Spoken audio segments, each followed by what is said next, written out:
everyone, and welcome to a hot topic in healthcare, Rethink Your Age. My name is Carrie Ann Viens, and I'm the Associate Director of Graduate Admissions here at Bay Path University. I'm thrilled to have with you all with us today in what promises to be a truly eye-opening and engaging conversation. Before we dive in, just a quick note, this session is being recorded and will be emailed out to all registrants tomorrow morning. So if you want to revisit any part of it or share it with a colleague, you'll have that opportunity. And it's my absolute pleasure to introduce our guest speaker, Dr. Tracey Gendron. Tracey is known for her sharp wit, engaging storytelling, and ability to transform decades of research on age discrimination into something not only truly thought-provoking, but also refreshingly humorous. In today's session, she'll help us rethink the way that we view aging, both in ourselves and in the world around us. Together, we'll explore how aging is an intersectional experience unique to each of us and learn how to better recognize both challenges and incredible opportunities that come with it. Dr. Gendron will also leave us with a practical, actionable steps that we can take to overcome ageism with ourselves, our communities, and our culture. So without further ado, please join me in welcoming Dr. Tracey Gendron. Thank you so much for the introduction. It is my pleasure to be here today with you all. And for those of you that are watching this after, I'm certainly glad that you decided to partake in this conversation, which is relevant to everybody because we're all aging. So my name is Tracey Gendron. I am a gerontologist. I'm a developmental gerontologist. And I serve as chair for the Department of Gerontology at Virginia Commonwealth University, which has a master's in gerontology and a certificate in aging studies, and an undergraduate certificate in aging studies. And I'm also the executive director of the Center on Aging in Virginia. So I've spent a lot of time over the past 15 years or so, not only thinking about aging, but thinking about the barriers to aging well. And some of the things that I have learned that I'm excited to share with you is that the way that we see ourselves and our own aging can be one of the biggest modifiable risk factors to having poor outcomes as we age. So we're going to talk through the story of aging and maybe challenge how you think a little bit. So I'm going to move my slides forward. Okay. So let's start with talking about what is aging, because there's fundamentally a couple of different ways that people generally misunderstand what aging is. And when we misunderstand aging as a whole, it kind of skews our views on our own potential in later life. So when we see aging, first of all, as something that happens to other people instead of ourselves. And this is actually really common when we talk about the aging population, when we really mean older people. Again, we're all aging. There's no such thing as someone that isn't aging. So when we talk about the aging population as older people and people that are not us, we are essentially kind of disassociating from our own aging. We're saying that has nothing to do with me. Aging is not something that happens in the later part of life. Aging is something that happens every moment of our life. From the moment we are conceived, from the moment that we are born, we are essentially aging. So to see it as something that doesn't have to do with us is kind of one of the ways that we potentially misunderstand it. The second way that we tend to misunderstand aging is that we're all really familiar with the way that our bodies change over time. We're all very familiar with aches and pains and some of the challenges and diseases and even disabilities that come naturally with getting older. But when we solely focus on aging as a process of change to our bodies alone and a process of decline alone, we're actually missing the bigger picture of aging. So aging really is the biological, psychological, sociological, and spiritual ways that we change over time. And yes, that includes decline. We are mortal beings, and our bodies are going to have wear and tear. So not all of us will have disabilities. Many of us will age into disabilities. Many of us age with disabilities. That's a part of life, but that's not the whole. There's also ways that we continue to grow as we age. So we grow in terms of our emotional resilience, our coping mechanisms, our social roles, for many of us, a sense of spirituality.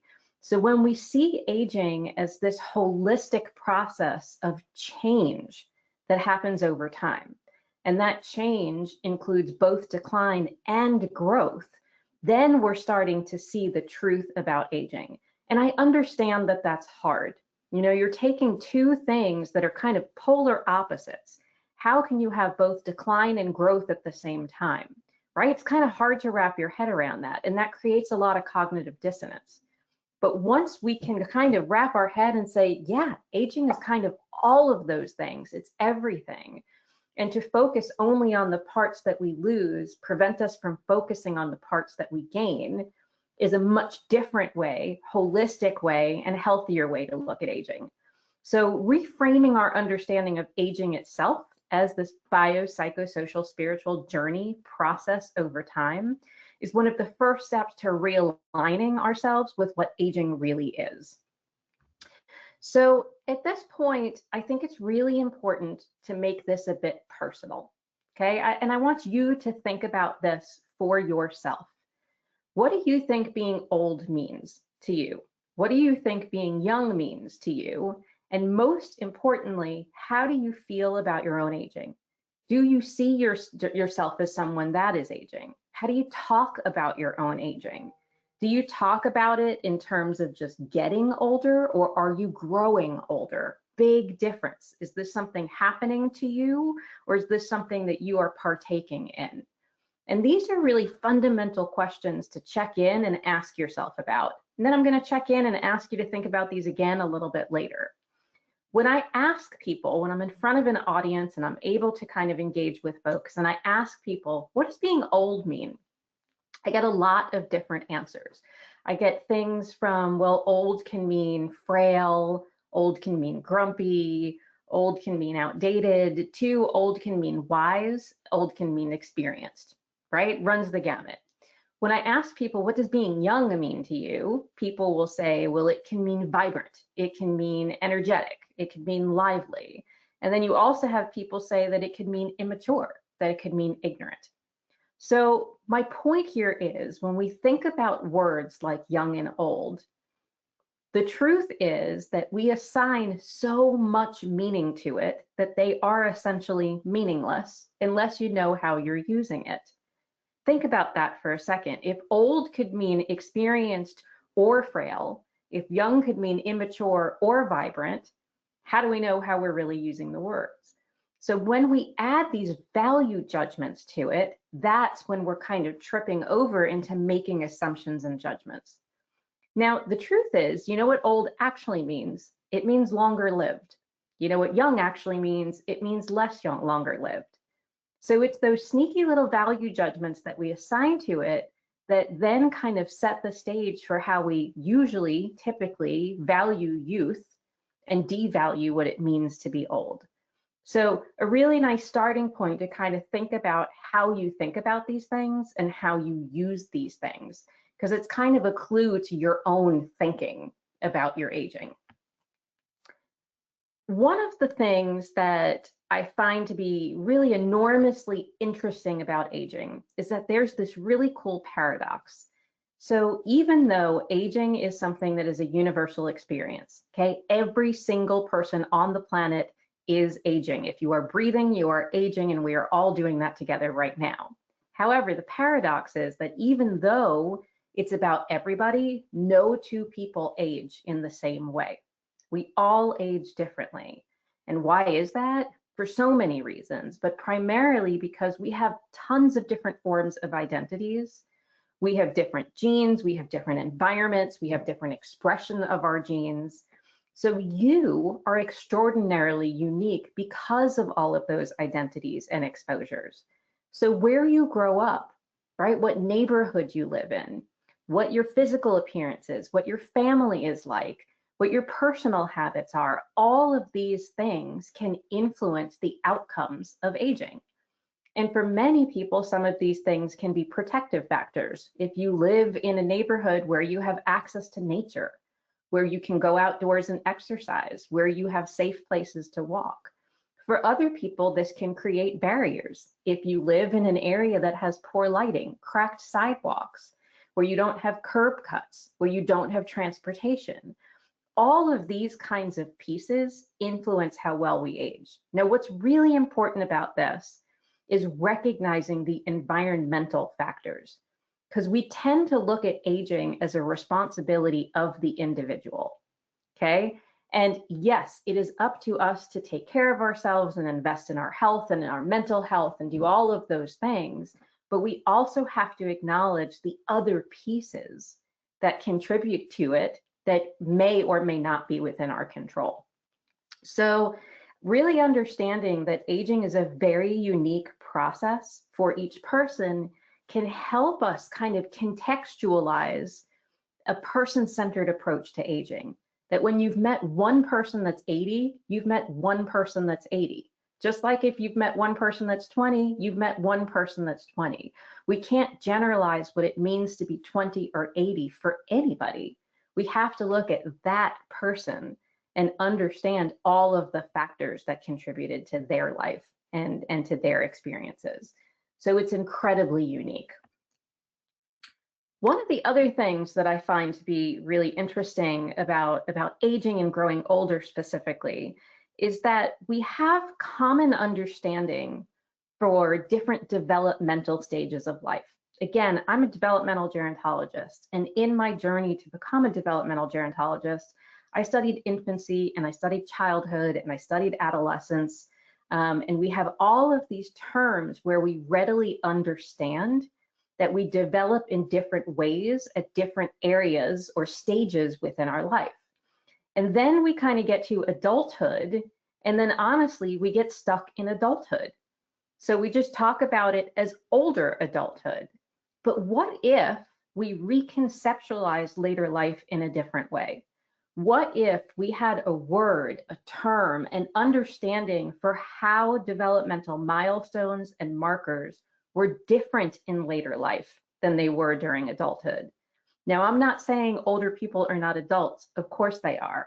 I'm just saying that the things that we strive to do in elderhood, in later life, are different than maybe in middle adulthood or younger adulthood. We don't have a term, a word, or an understanding for what that looks like in elderhood. So I think elderhood is a term to me that has a lot of meaning and it has a lot of purpose. It also really recognizes that there are strengths. So it's aspirational. You know, if we had kind of something that we could look forward to in elderhood and we understood it better, I think it could also help reframe and reshape how we see later life. Now, what's so interesting is that currently our understanding of later life is built on the concept of retirement. Okay, I want you to think about that for a second. Either we call it older adulthood or we call it retirement. Retirement is not a life stage. Retirement is a social institution. And retirement is a social institution that was created not that long ago. Really, we're talking about like 1930s and on with the Social Security Act, and then later with the Older Americans Act, which just turned 60. So retirement was meant to be a way to give people a safety net in later life who had worked for many years through their whole life and could have some income coming in later life. 65 as an age for retirement was actually borrowed from Otto von Bismarck in Germany, because that's what he used when he developed the pension system in Germany. Now, what's also funny about age 65 is that Otto von Bismarck chose 65 because the median lifespan at that age was about 62. So it was supposed to be a small benefit for a small number of people. And that age of 65 just kind of stuck. So we started talking about this idea of retirement as a life stage, and we started to associate it with things like leisure and pleasure and being active. And we started to build in the 1950s and 60s all of these communities to house older people. And look, there's nothing wrong with retirement. For some people, I think it is a great part of their life, but there has to be a recognition that, number one, not all people can retire. Number two, not all people want to retire. And the way that we have socially constructed retirement as a point of leisure takes away from purpose and meaning in later life. When we build places and we segregate older people, even retirement communities, and we're pulling people out of their communities, it does create kind of this othering effect of those people who are behind the wall, those people who are behind the gate. Without living in intergenerational communities or having inter-age interaction, we're also kind of stoking fears of aging. So when someone says to me, you know, hi, Tracey, it's great to meet you. I'm 75 and I'm retired. I want to say, okay, that's great, but tell me more about who you are. Retirement tells me that you used to work. It doesn't tell me who you are, and it doesn't tell me who you're becoming. So again, I think there's a real opportunity here to look at elderhood as a strength and something that we can build on, and recognize that retirement is essentially a withdrawal based on something in an identity that we used to have. So these are some of the pieces around aging that have really cemented that we live in a pretty ageist world. So let's talk about ageism for a minute. How does the ageism shape our thinking? Well, ageism comes in a lot of different forms. And in fact, when I talk about ageism and I ask people what do they think ageism is, some people will say that's kind of what happens to older people at work. That's kind of what, you know, happens when we discriminate against older people. And those things are correct, but it actually just scratches the surface of what ageism really is. So ageism can manifest in a number of different ways. Number one, it is any time we have a judgment, a stereotype, or we discriminate against people based on age. We look at someone and we think something about them because they are either older or younger. Now, it goes both ways. This is older and younger, and we see it all the time. You're too young to understand what I'm saying, or you're too old to understand what I'm saying. Both of those things are ageism. And we see it out in the world all the time. So ageism is externally directed towards other people. Okay, that's one form of ageism. But another form of ageism is the fear and the shame and the dread that we carry around about being old or becoming old. And that's called internalized ageism. Okay, those are the thoughts that I was talking about before that really get into your head. Those are the actions that we might take to say, I don't want to look old. I don't want to feel old. I don't want to act old. And there's a lot of consequences that actually come with that. So, and we'll talk about that in a second. So there's externalized ageism, how we think about others. There's internalized ageism, how we think about ourselves. There's relational ageism that lives within our relationships, the way that we talk to each other, the often, I have in quotes, compliments that we give each other. You look great for your age. You haven't aged a bit.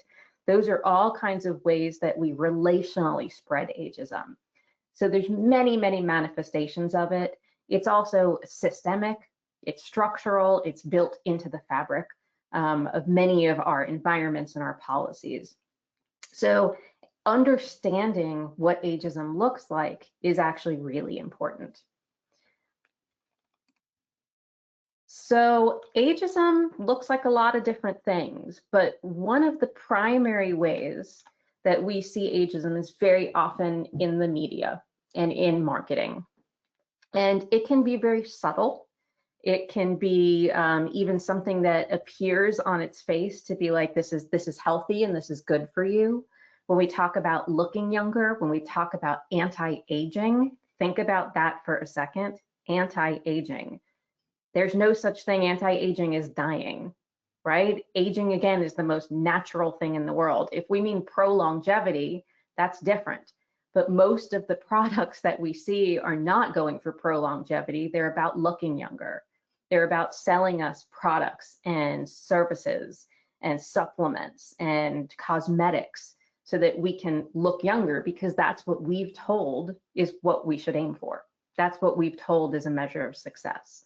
There's anti-aging medicine, which again, usually means like staying healthier longer. But when we use the term anti-aging, we're still then kind of looking at aging in a very deficit-based way. So this fear and shame isn't just in marketing. It's in the lyrics to our favorite songs. It's in the books that we read from the time that we're kids. It is in all of the movies and TV shows and lack of role models that we have of older people. We tend to have like one of two role models, either a super ager, someone who is jumping out of an airplane or running a marathon, or kind of a very silly old person who has some kind of dementia or forgetfulness. But there's not as many that are just in the middle. Now, I will say it's getting better as many kind of celebrities are getting older. I think there's more roles that are richer for people, but I still think that for the most part, we do see a lot of this type of ageism kind of out in the world.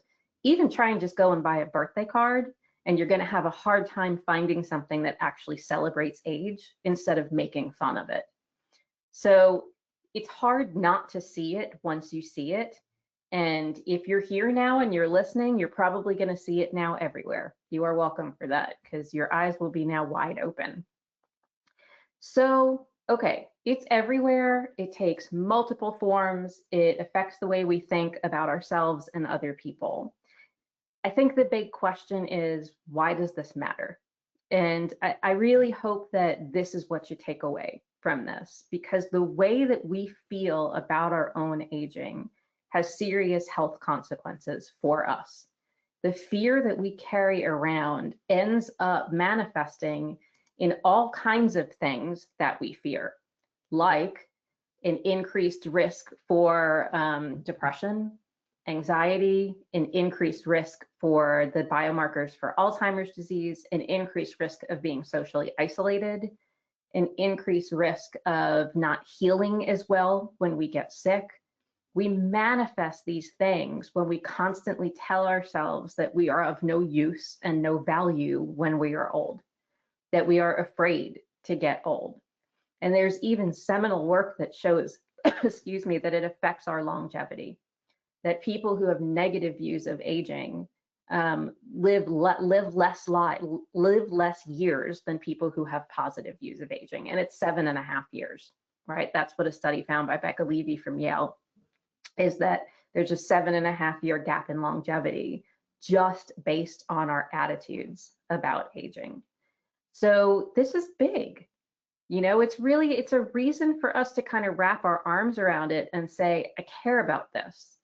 And I care about this for a reason, not because I'm here to tell you about it, not even because, you know, you care about equity or you care about kind of having a just world, but even thinking about just caring about your future self, caring about the future of your loved ones or your parents or your grandparents, that recognizing that these thoughts, these intrusive thoughts about our own aging really do impact our quality of life, and in a way that's equivalent to being socially isolated or even smoking, right? They all have actually very similar consequences.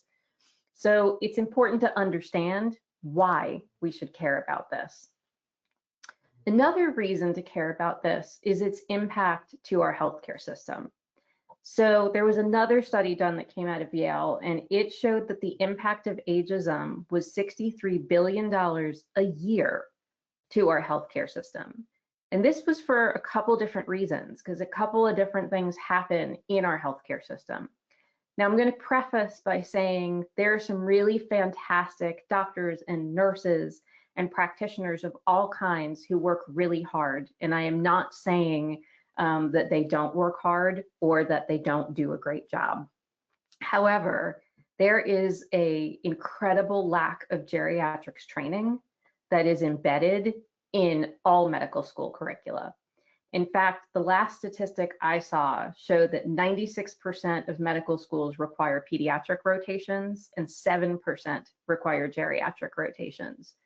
Geriatrics is one of the least popular specialties. And in part, that's because of reimbursement rates. It's because of the complexity of it. It's because our system values productivity and efficiency and seeing people fast. So it's the whole system that creates this problem. So when we have a system that doesn't value spending time with patients, and when we have a system that does not provide the opportunities or the incentives for geriatrics, it creates these problems with misdiagnosis, overtreatment, undertreatment, and infantilization. So I speak about this all over.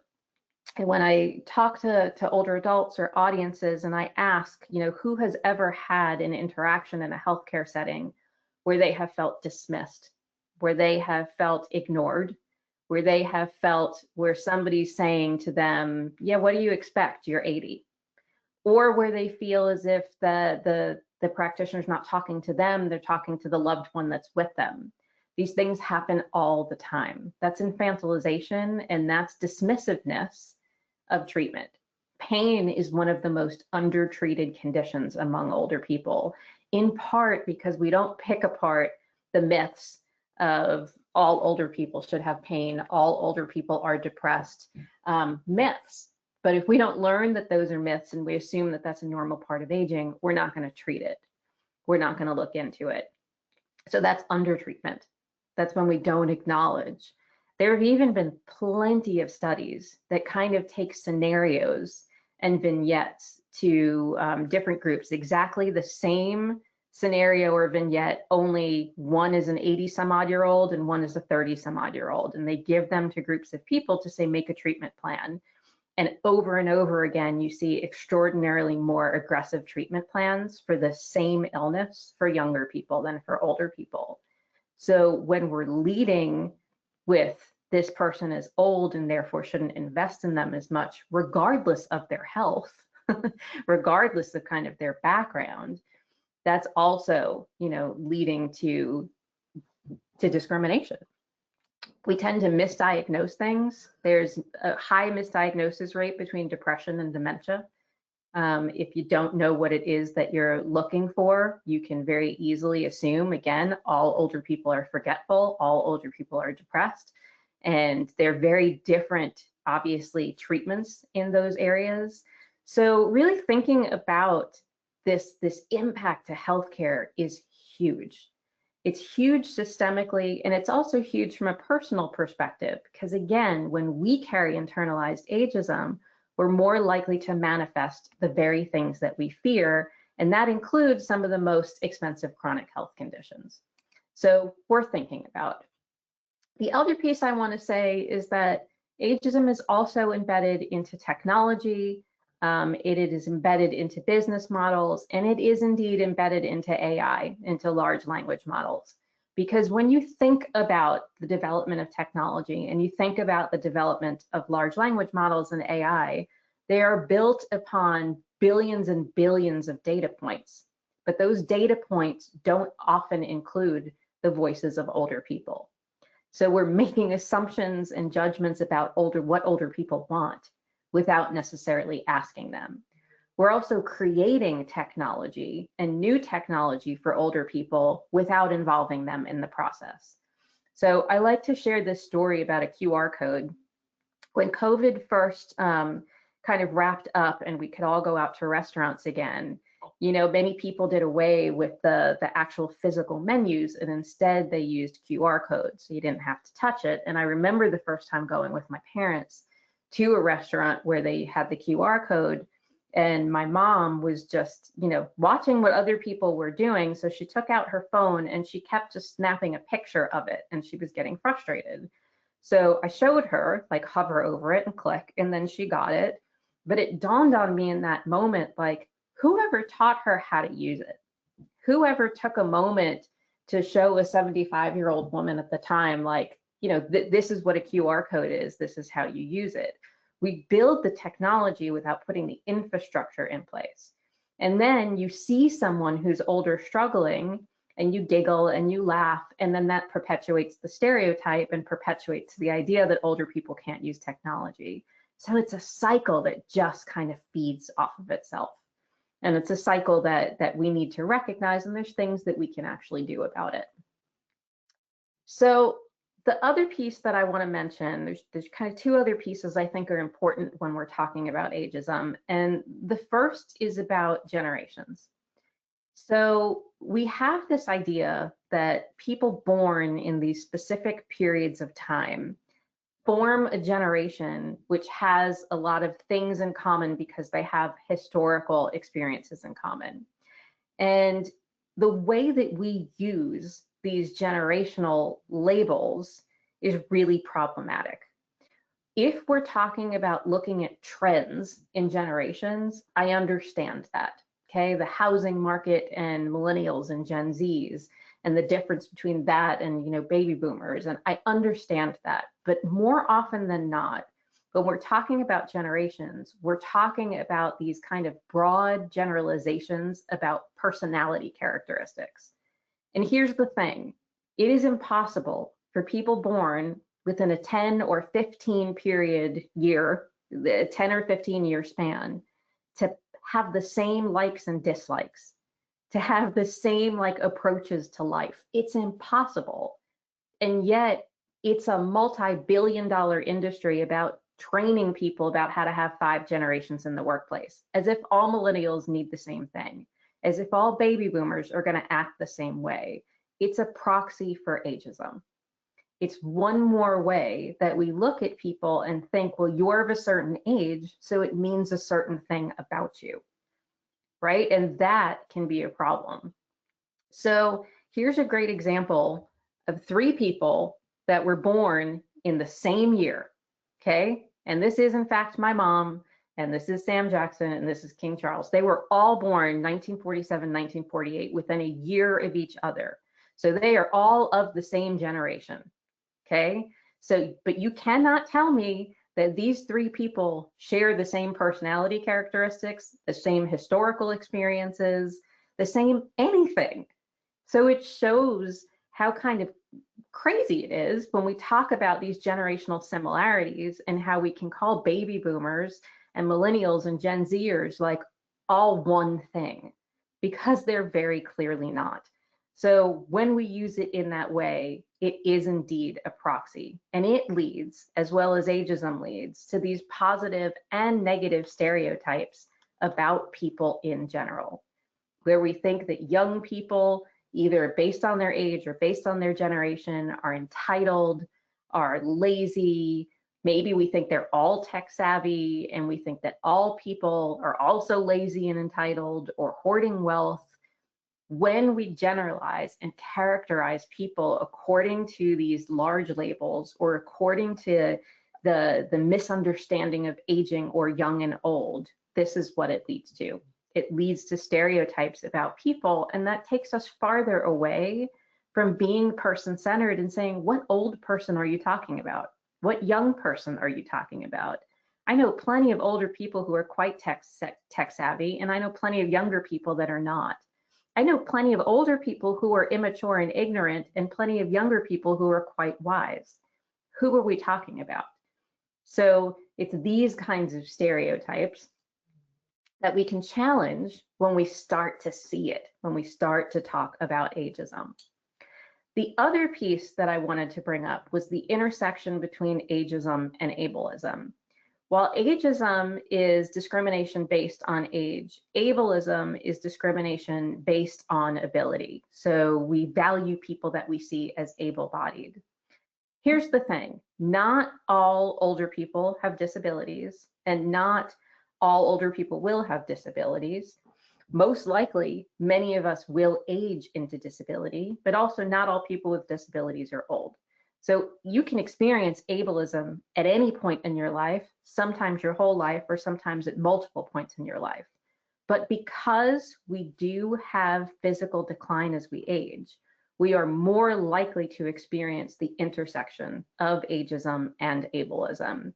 And in fact, much of the fear around aging is fear of losing our physical and cognitive abilities. I just did a study on this a couple years ago. I published it, and it's really fear of physical abilities that is a huge factor underlying our overall fear of aging. So it's because we have fear of dependence, we have fear of death, we have fear of not being able-bodied that goes along with our fear of aging, that we really need to look at the intersection. And what has happened with this intersection between ageism and ableism is that we've created this trap of successful aging. So if any of you are familiar with the term successful aging, it actually came out of the discipline of gerontology, and it came out to push back against the narrative that all old people were frail. It actually was an anti-ageism strategy when it first came out.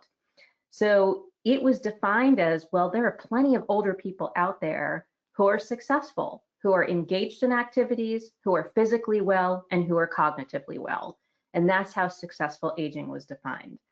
The problem is that we inadvertently kind of perpetuated ableism when we did this, because what we're saying is, in order to be successful, you have to be physically and cognitively robust. But that's not true. If some people are successful, it means other people are failing. And the truth is, as I said from the beginning, if you're breathing, you are aging. If you're aging, you're succeeding. So we all get to define success for ourselves. We all get to choose what brings us joy and what brings us meaning, and recognize that that can change over time. So this idea of successful aging has promoted ableism and has become a trap. One of the things that's interesting about this idea of successful aging is that it can change over time. What we define as success now may not be what we define as success later. So this is an actual picture of my dad and I in 1972. I was 2 years old and he was 27. And I use it because if I had asked my dad when he was 27 how he would define successful aging, he would have said that, you know, if he could smoke because he smoked at the time, and if he could play football because he played football at the time, then he would be successful. That would be great. If he could do that when he's 70, then like life would be great. Well, my dad turned 80 this year, and his definition of success at 80 is vastly different than it was at 27. Now it's more of composing music and spending time with family and going out for breakfast once a month with his daughter, and it's vastly different. So the point is, we cannot project our current self onto our future self. Your current self may have one idea of what success will look like for you, but your future self may or may not have that same idea. So, for example, if you were to have asked me when I was that age at 2 what success would have looked like for me, I would have told you as long as I got to eat SpaghettiOs every day for the rest of my life, I would be successful. And clearly now at almost 55, thankfully, I do not feel that way anymore. So we need to think about our future self, and we need to think about our current self to recognize that we change. So taking all of this together, and I feel like it's a lot, right? This is a story that has so many twists and turns, so many ways to think about it, but taking it as a whole, how do we change the narrative about aging? How do we take what we learned about our misunderstanding of aging, about ageism, about ableism, about generational bias, about the marketing and media, and what do we do with that? How do we do something? And that's the great news about this kind of presentation, is that we actually all do have the power to make change. Every single one of us has the ability to do something.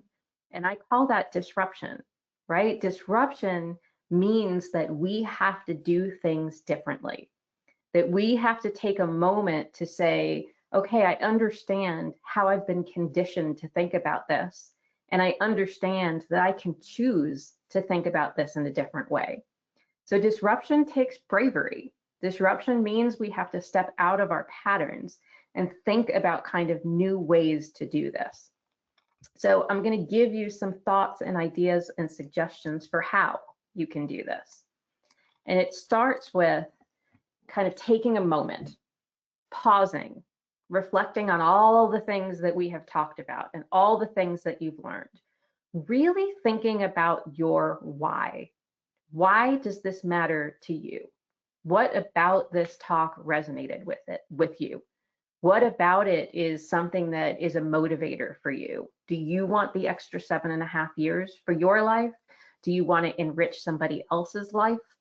What is it that you want to do? Do you have a business idea or an entrepreneurial idea that is around aging or older people and you want to do it differently? Just take a moment to think about all of those pieces and find your source of motivation, because that's going to take us pretty far. And once we kind of identify that source of motivation, then we can start to do some of the work, thinking about whether the words or actions or things we're doing are contributing to ageism. And once we understand that, then we have the power to act. Then we have the power to choose to say things differently, to think things differently, and do things differently. And look, in your action, you don't have to write a book, you don't have to give a lecture. It can be one tiny little thing that you decide to change. The way that you use the words old and young, the way that you think about yourself. Actions can be all kinds of things. So as we're pausing, these are some of the things that I want you to remember.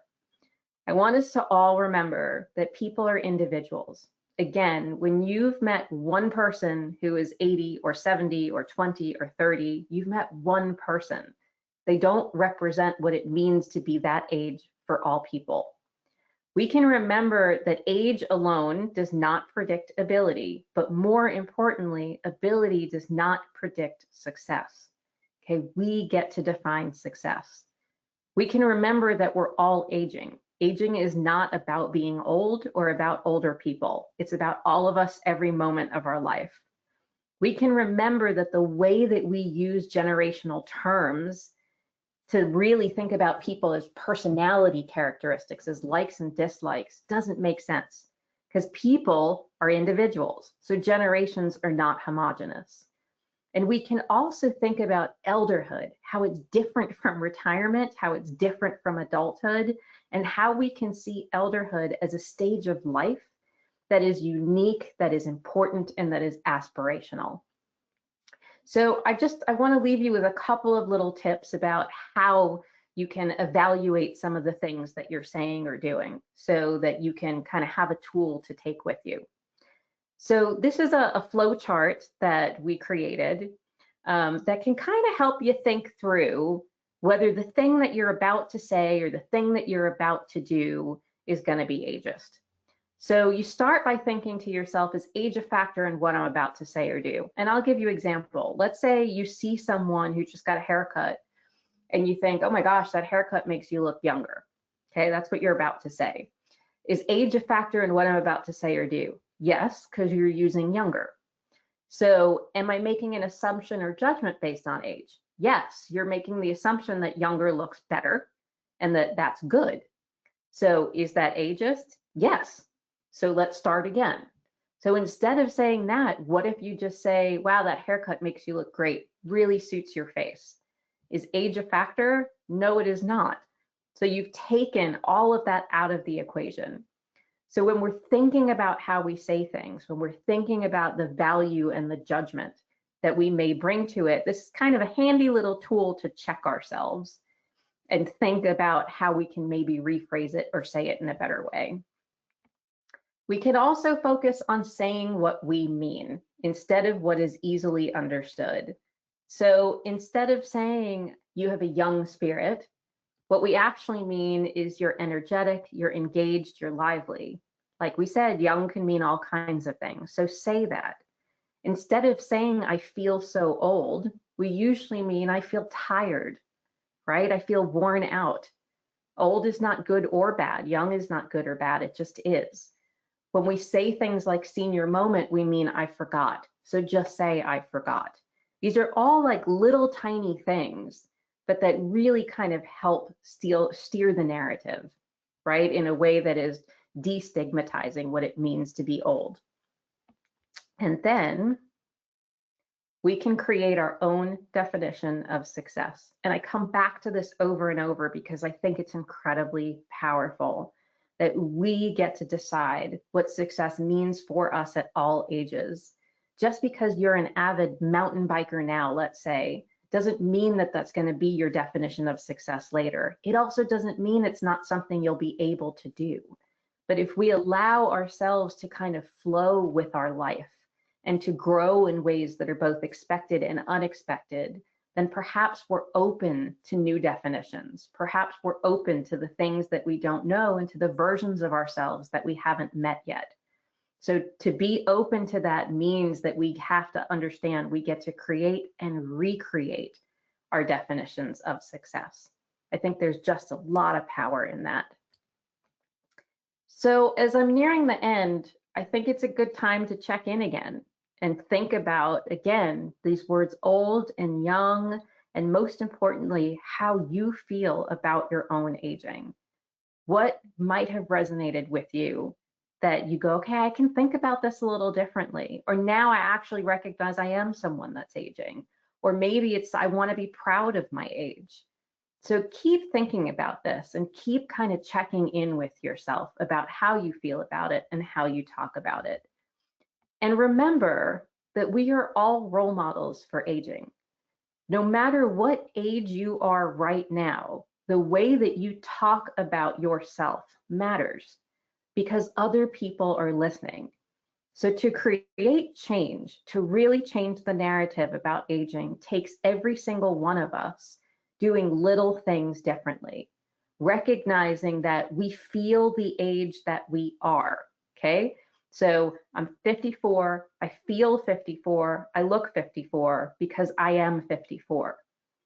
Someone else's 54 is gonna look really different from mine, but this is what mine looks like. And when I go out into the world and say I'm 54 and I feel 54, it's giving other people the ability to say they feel their age too, and they can embrace themselves at all ages, right? So again, the fact that we are role models for aging is super, super powerful because it means that we're all part of the solution and we're all part of the story to change the narrative. So with that, I will end and see if there are any questions.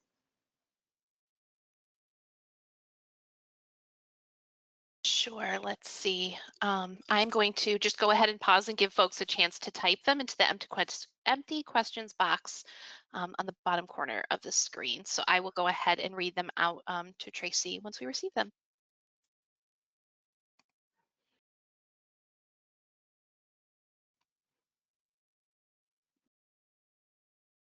Okay, first question I'm seeing come through, Tracey, is how can we support younger generations in developing a healthier mindset about aging early on? Yeah, I think that we're doing that now. I think by having these conversations, the fact that ageism is more in the mainstream now, we're already trying to turn that corner. We already are turning that corner. So I think embedding kind of aging content and ageism, anti-ageism work into our classes, into our assignments, to really find resources that we can challenge the narrative with folks. All of these things are really helpful. But I think this is one of the things that we're actually doing well, because again, the past 5-10 years, I'm seeing a lot of momentum in this space. So we are starting to get to younger people and change the narrative. For super younger people, like little kids, I will say this, really important to think about the kinds of books that we read and the kinds of materials we watch. There's a lot of Disney stuff that's extraordinarily ageist. When you think about kind of the old witch and the beautiful princess, there's a lot of those examples in early fairy tales that perpetuate this idea that old is scary. So from a very young age, we can begin to challenge kind of some of those materials that we use to socialize and acculturate people. And that would also go a really long way. Great. And then how can workplaces, especially in healthcare, start to shift their culture to be more age inclusive? Again, I think that if we're not going to get formal training in medical school curriculum or nursing curriculum or whatnot, it's going to be on workplaces to embed some of that curriculum. And I think raising awareness is the first step. You can't do something about it when you don't see it. And I think a lot of this is really invisible. So raising the bar in terms of awareness is step number one. And then thinking about kind of the systems that are in place, the time that we can spend with people, I think that would be next. Changing the system itself is hard, obviously, really hard. But if we start to have some level of education and knowledge about normal aging versus expected and pathological aging versus myths of aging, if we start to think about communication strategies and techniques, if we start to think about, better ways that we can support and refer people, all of these things would go a really long way to creating a healthcare environment that shifted just a little bit to be able to value older people and to not lead with some of those negative assumptions. Great, and that's the perfect segue into this last question that I'm seeing, and it was kind of answered, but I just want to maybe switch frames, I guess. So, for those of us working in education or healthcare, what's one practical way we can advocate for more age-positive policies or programming? Yeah. Again, I think we all need to have kind of voices in this space. So I would advocate raising awareness first, trying to educate about, aging itself and ageism itself and its negative impact. Making a business case is often really helpful for why this matters. I talked a lot about why it matters to our health and happiness, but there's a whole other business case into readmission rates, about our how well we heal, about falls, about all kinds of things, and the impact of age bias on that can be huge. So sometimes it's about making that business case to folks, like you'd actually save money, and put a better system in place so it incentivizes people. So I think there's all kinds of ways that we can approach it depending upon who it is that we're trying to move the needle. Great. And those are all the questions that I'm seeing for now. So thank you so much for joining us today for this important conversation on a hot topic in healthcare and rethinking your age with Dr. Tracey Gendron. We hope you found the discussion insightful and thought-provoking. And remember that Bay Path University is proud to offer a variety of online graduate programs designed to fit your busy lifestyle, available in multiple formats to meet your educational needs. So if you're interested in learning more about Bay Path and how you can help to advance your career, please don't hesitate to reach out to us at graduate@baypath.edu or at the phone number here listed. We're here to support you every step of the way. So thank you again for being a part of today's event, and we look forward to connecting with you soon. And thank you again to Dr. Gendron. Thank you. Thank you. Have a great evening.